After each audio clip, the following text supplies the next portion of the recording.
Anish, thank you for joining us. Calling these games and games 3 and 4 especially were nightmarish for us. How was it for you? Yeah, no, it was a huge pity. I mean, in the last game, I just relaxed a little. I mean, it's obvious that I'm crushing there in the end, and I relaxed. And when I took on f5, suddenly it occurred to me that there is queen e2 because it looks like not only am I completely winning, but also that there shouldn't be any counter tricks. I mean, his pieces are so passive, and there is just so. I mean, queen e2, it's such a, and then suddenly it's just completely gone, and that was. Yeah, it was a huge The, missed opportunity. The previous one was much harder. But also the game two. I mean, I had this tactic in one move. I mean, I had so many chances today. It was really a yeah. shame not to have made it at least a 2-2. Let me ask Peter. Peter, if could you match Anish's words with the position just before Absolutely. Just Queen pick E2? one and we can talk about it. Yeah, Sure. just before Queen takes F5, Anish, if you will please pick up again what you were saying that Black's pieces were just so passive.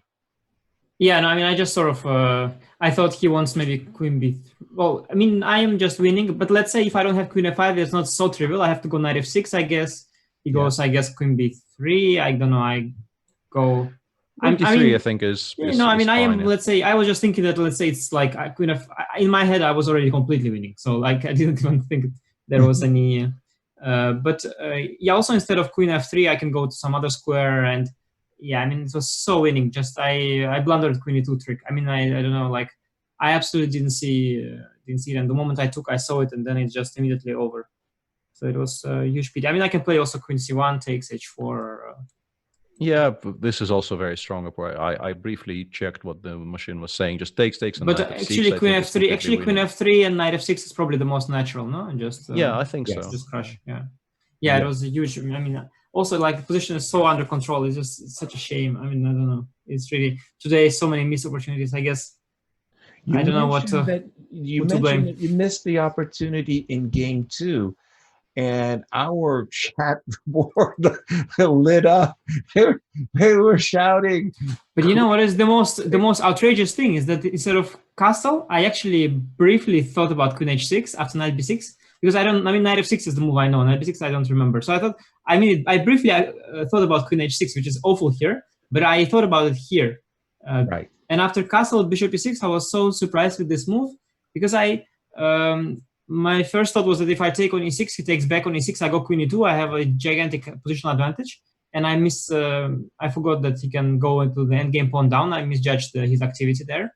Mm-hmm. Also, I blundered c4 because after c4, I moved much worse. So I was kind of happy with bishop e6, fe queen e2. And then I thought bishop b7 is not that great. And, well, I don't know. I mean, and that was actually it. I just considered these two moves. And I thought, okay, if I make some other move like rook d1 or c4, it's not that much. And I just forgot about queen h6, which was something I thought about a move ago. I don't know why. Like, it's a very easy thing to see. I don't know why I missed it. When did you realize that? Oh my God, I could have played queen. No, I never realized. I mean, I only realized it after the game, and I was checking I saw the engine and I saw the score sheet, and it said like +3 at the moment. I thought like, well, it's the usual chess24 bug probably. Then I click and I see queen h6. I was like, oh, wow, that's. So, that's also it resigns immediately. I guess there is not even a defense. Yeah, it pretty much ends the game. Yeah. Yeah, no, I mean also okay. The third game I had a lot of chances, but it was not so easy comparatively to the other two. Let's say. I mean, actually, here I saw a trick rook a1. If knight g4, I go knight h5, even in the final position. But I was put off by bishop g4 instead. Yeah, I think bishop g4 is probably the way to go here. But I saw the computer gives even here. Just a second before we go on, let me also welcome to the show the champion of the Chessable Masters, the winner of the tournament, Magnus Carlsen. Welcome aboard, Magnus. Magnus, can you hear us? Yeah. Congratulations on winning the tournament and welcome to the show. Well, it was a crazy day for both of you. I mean, game 1 was unbelievable. I mean, that was a game that will go in your best game collection, Magnus. It was just a fantastic, a masterpiece, I called it. The next 3 games were like disasters. What was going on in your head, Magnus, today? No, frankly, he just played a lot better than I did in the last 3 games, and I was lucky to escape. And it was certainly a performance to forget. But yeah, that's what happens sometimes. We were just looking at game 3, and Anish was saying that he was put off by this move, bishop g4. Anish, please. Yeah. I mean, I saw computer gives advantage. I don't really see why, but I guess maybe even king d8 takes, and then maybe I'm still better. But let's say I was so much better before that already this position I was not sure who is better anymore. Maybe I am still better. I thought, well, one crucial moment was, of course, positionally h4 maybe not so good. I was hoping for some queen e1, queen g3 tricks. That was why I went h4. And yeah, instead maybe I mean, I am dominating, no? Just like it looks like, I don't know, it looks Yeah, we were also wondering. But it's hard to win. I mean, it's hard to win because let's say I cannot pick anything up yet. So I will have to win it still. But it's, yeah, it's a good g5. Yeah, I didn't think of I was g5. wondering about this plan, but maybe there was no good time for you to play. Yeah, I mean, now I wouldn't have done it because of maybe g5, bishop h5, I would be worried. Yeah, I don't know. I mean, just basically no matter what happens, I am much better, but to win it is not so easy. But the last game was really, I think that one, I played very well, I thought, and all the way until the end. And I just thought that I am already winning, and that was the issue. I mean, I really had to. I lost a sense of, because also I found so many moves that he clearly must have missed, like knight f6 and queen g4 and knight h5 and queen f4, and like all these moves, they were so good. And like I was already expecting that, let's say, I sort of deserve already to win at this point, and I've already passed all the hurdles, you know, and I'm just basically time to clinch it, and then I missed this queen e2 out of nowhere, and that was really painful, of course. Magnus, you were unrecognizably passive, I want to say, in this game 4. When did you realize something had gone wrong for you and you didn't like your position? Well, obviously, this line is by definition a bit passive because you place all your pieces on the last few ranks, but usually there's a way to break out. But I think a combination of him playing very precisely and me not playing very well led to, you know, so it wasn't my intention to play passively, of course, but I think at some point there was just no chance to break out. So yeah, maybe the opening choice was a little bit poor, considering that I probably have to play very precisely in order to have a decent position there. But it's got to be said that he played well. Well, I guess in this position also, if let's say white gets to consolidate and get his d4 pawn protected and the knight on c5, I guess black is positionally busted. So I assume that the whole point of the line, if it works, is that here something strong is there, some kind of a tactic, or some, I don't know, some knight c7, knight a6, or I don't know what, like something strong is there. Or because if there isn't, then the line is just bad. So I don't really know. I mean, for sure, if black starts to playing moves like rook a7, then once we both make all the useful moves, I will have all the space. And yeah, I mean, here already it's clear I'm like completely crushing. But yeah, I mean, I thought maybe knight c7 was at some point a move instead of rook a7. I don't know. Maybe, but I didn't understand. Maybe before a5, I was expecting you to get this knight, Magnus. Your knight on d5 looks pretty, but it actually interferes. I was trying to squirm it to the b5 square, so I was thinking knight c7. Yeah, I was also thinking about that. Yeah, then I would yeah, knight c7 is. Wait, what happens here? Knight c5, bishop takes c5, rook c5, knight a6, and I can second exchange or what? Yeah, I mean, I don't know. I mean, something like this, at least like it's forcing. That's what black probably should be doing, but I really don't remember. I think I had a game like this against Sundberg Hansen many years ago with white, but I didn't remember. I just thought since that moment that this position is bad for black, and I didn't return to it. Maybe I should have. I don't know. I think we cited that game thanks to Erwin Lamy being in the chat, Anish. Yeah, and otherwise black has to go d takes c4 instead of knight bd7. He wants to be less passive. Magnus, did you consider the move knight c7 at all? Was that on your... Were you thinking about it? Yeah, I mean, sure, knight c7 was an idea in many of these lines. The thing is, I was sure that a5 was what my note said. Okay, okay. So- You had to fire Peter Heine a long time ago. I mean, it's quite obvious. It's quite obvious. Well, sometimes yes, but when you consider the first game, maybe not. I don't know.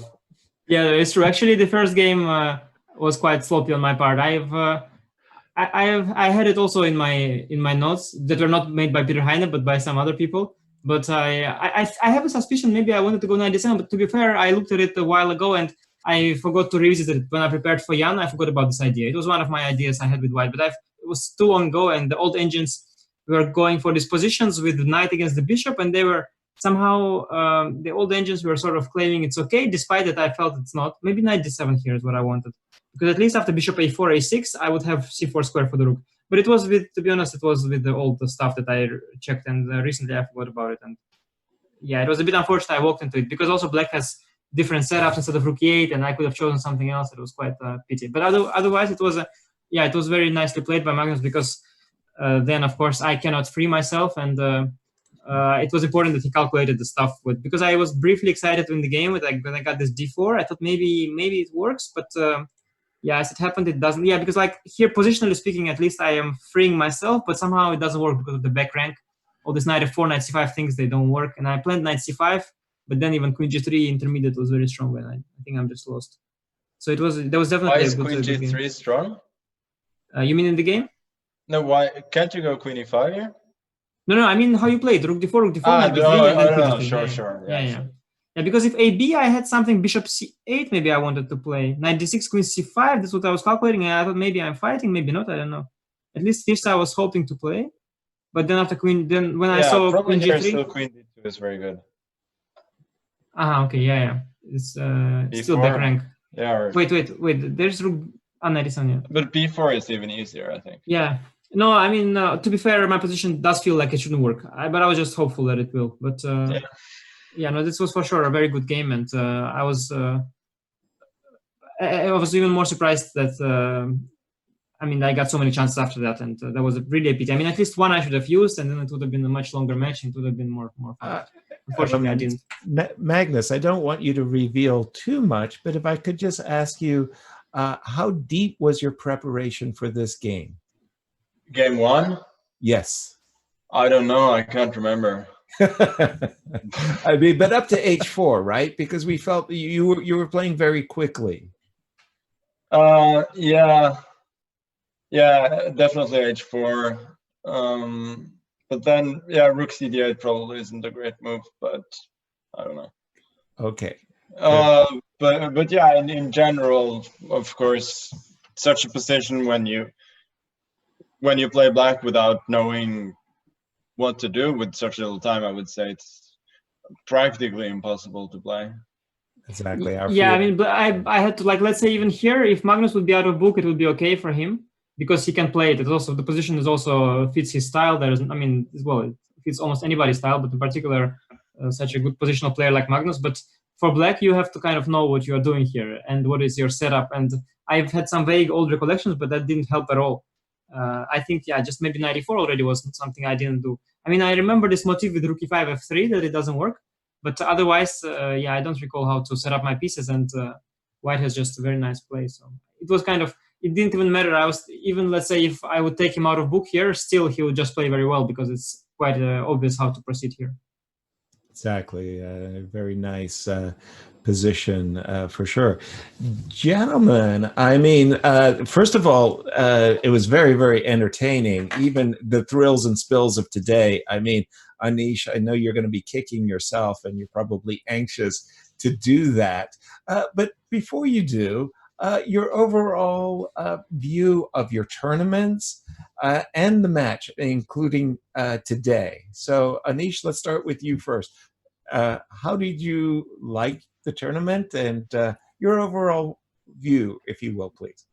Yeah, thanks. Well, normally speaking, these knockout tournaments, they're like everybody apart from the winner is a loser, and the one who lost the final is the biggest loser of them all because because he was, on the main stage. So in that regard, it's unfortunate, but of course, I'm very fortunate to have gotten so far. Actually, I mean, I won my qualifier group, then I beaten two very strong rapid players, Alexander and Jan, and in its own, I'm very happy about that. And yeah, I mean, I felt the thing is sometimes you see games of Magnus where he crushes, like let's say his semifinal and quarterfinal, and then in those matches, like the opponents, they can just sort of say like, yeah, well, I played Magnus, he was in good form, it didn't work out, and that's it.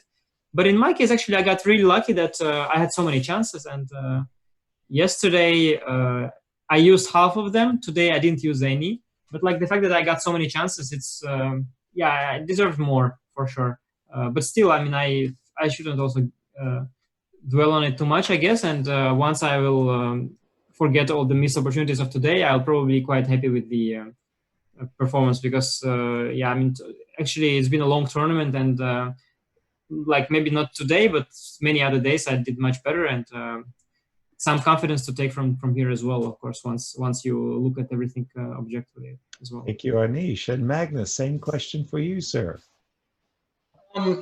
Obviously, I'm very, very happy to win the tournament, and today, as you could all see, at some point, it became about survival, nothing else. Certainly no style points for today, but I think in general I played a very good tournament. So my overall feeling, even if today was pretty bad, the overall feeling is that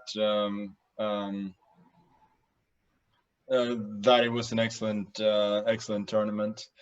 And for Anish, I mean, I can only agree that he's played very well in this tournament. He's impressed me a lot, and he put me in a position today where he got a lot of chances, and I mean, of course, you have to take them, and you're never going to be happy if you don't. But to get there, even when I'm not playing well, is very impressive. So. Yeah. Very nice. And by the way, we had a really, really wonderful audiences. They were so pleased with the tournament and what you guys produced. And they have tons of questions. And Anna has some that she would like to share with you. Anna.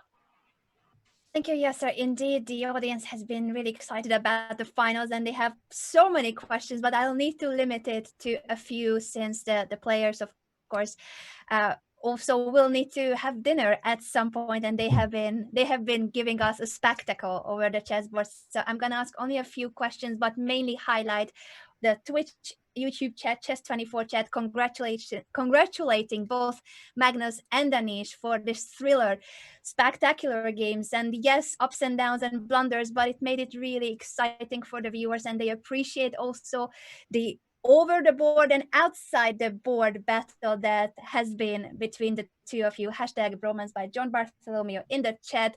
On that note though, Magnus, a question to you from Marvel Forever.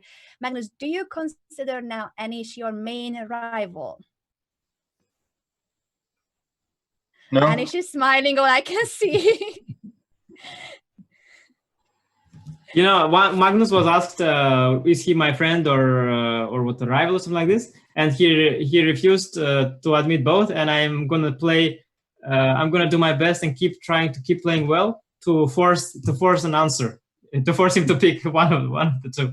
But yeah, I must say that I wanted to mention that I'm quite. It's a nice experience that we are able to discuss games with Magnus afterwards, because otherwise I had some of the tournaments where. I played with, or even in this tournament, I played so many games with the person and I didn't even see him, like at all. I didn't even look at him because I don't look at the camera, so I didn't even chat to them. So it's kind of a funny experience that you play a match and you don't even because usually you shake hands, you discuss stuff, but I didn't even see that they play them. It's a very surreal experience for me in a way, if you think about it. But yeah, it's in a way, in that regard, final was different, and it's probably nice that we got to discuss some of the games a little bit. So in that sense, it's nice. But it's very different, this whole online thing, and there's quite some charm in there too.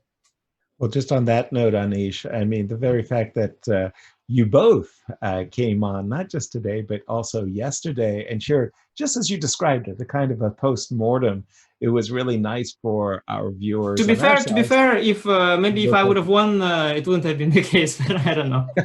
We'll never know. Yeah, to be fair. Magnus, Speaking and your of online, sorry, yes, sir, I was cutting you there. Back to you, yes, sir. No, I was going to say, and Magnus, did you feel a little bit the same, what Anish is saying there, that you didn't see your opponent or talk to your opponent that much? Most of the time, I like it better that way. Like, you play a serious match and then you sit and have a friendly chat afterwards. I mean, that's not my style at all. But I do appreciate, like, actually having an honest and real discussion about the games. That is something that I appreciate. But in general, I think there needs to be some kind of balance between having good relations with the other players, but also wanting to beat them. And like there shouldn't be a sense like among spectators and so on, that these players don't really want to beat each other. Keeping the rivalry alive, I'll say it myself. And Anna, other questions, please. And next question for Anish is about his improvement in online chess. And our viewers were wondering, Anish, if you think that this big improvement in your online rapid chess will have an impact in your over-the-board classical chess as well. What do you think? Well, it's hard to say. First of all, it's a long way to go, as we saw today. I mean, the fact that I missed queen h6, then I missed queen e2. I mean, there's really a lot of improvement there.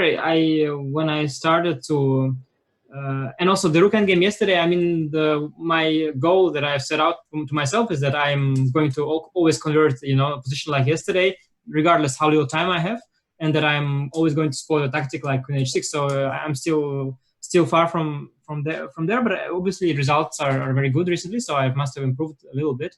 But yeah, definitely, I think like whatever, especially with most players, they're very sensitive, and any result, like even if you play some kind of a small dodgy tournament and you still win it, it gives you a lot of confidence. And Super soft invitational. Any basically tournament, or sometimes a game can bring you back, or stuff like that.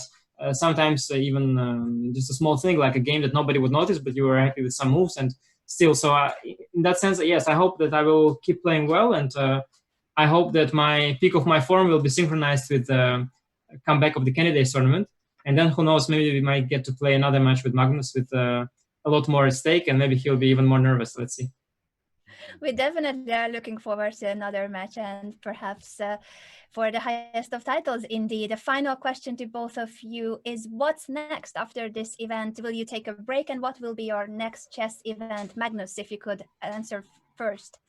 Well, I'm playing the Legends of Chess that's starting, I guess, July 21st, and I'm having a bit of a break before that.